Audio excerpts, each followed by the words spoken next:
aktivis lingkungan, hingga peneliti agraria. Karena sebagian besar wilayah yang masuk ke dalam konsesi food estate berada di tanah adat masyarakat Papua, terutama komunitas Marin. Hutan-hutan yang selama ini menjadi ruang hidup masyarakat adat mulai dibuka untuk perkebunan dan industri skala besar. Jalan-jalan produksi masuk ke kawasan yang sebelumnya masih dipenuhi hutan primer dan rawa tropis. Penelitian Oliver Pay dan Longgena Ginting bahkan menyebut MIFEE sebagai salah satu proyek alih fungsi lahan terbesar di Asia Tenggara yang berpotensi memicu konflik agraria dan kerusakan ekologis dalam skala yang luas. Bagi banyak masyarakat adat Papua, persoalannya tidak hanya soal pembangunan ekonomi, karena tanah di Papua tidak dipahami sekadar sebagai aset produksi. Di dalam hutan terdapat dusun sagu, jalur berburu, tempat ritual, makam leluhur, dan sejarah komunitas yang diwariskan turun-menurun. Namun pola pembangunan negara seringkali memperlakukan Papua sebagai frontier pembangunan, wilayah luas yang dianggap tanah kosong dan siap diubah menjadi kawasan produksi nasional. Kekhawatiran terhadap dampak ekologis pun semakin besar.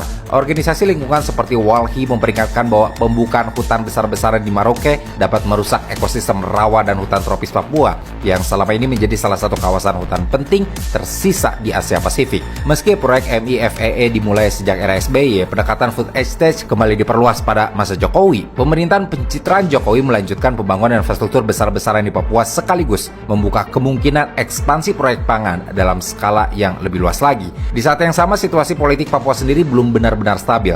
Bentrokan bersenjata masih terjadi di berbagai wilayah, pengungsian warga sipil terus muncul di daerah konflik, ketegangan antara aparat keamanan dan OPM juga belum sepenuhnya berhenti. Akibatnya, Papua pada masa ini seperti hidup di dalam dua realitas sekaligus. Di satu sisi negara membangun jalan raya, kawasan industri, dan proyek pangan raksasa. Di sisi yang lain, sebagian masyarakat Papua masih hidup di tengah trauma konflik, kehilangan tanah, dan rasa tidak percaya terhadap negara. Situasi inilah yang kemudian melahirkan kekhawatiran baru di kalangan masyarakat adat, aktivis lingkungan, dan peneliti agraria. Banyak pihak mulai melihat bahwa proyek pembangunan di Papua belum menunjukkan tanda akan melambat. Sebaliknya, arah kebijakan negara justru tampak bergerak menuju ekspansi yang lebih besar lagi, terutama di sektor pangan dan pembukaan lahan. Kekhawatiran itu semakin kuat ketika Prabowo Subianto mulai mengambil alih pemerintahan Indonesia, sebab arah kebijakan pangan nasional tampak tetap bergerak pada gagasan yang sama, memperluas produksi pangan melalui pembukaan lahan dalam skala industri besar. Papua Selatan pun kembali ditempatkan sebagai salah satu wilayah utama dalam proyek tersebut.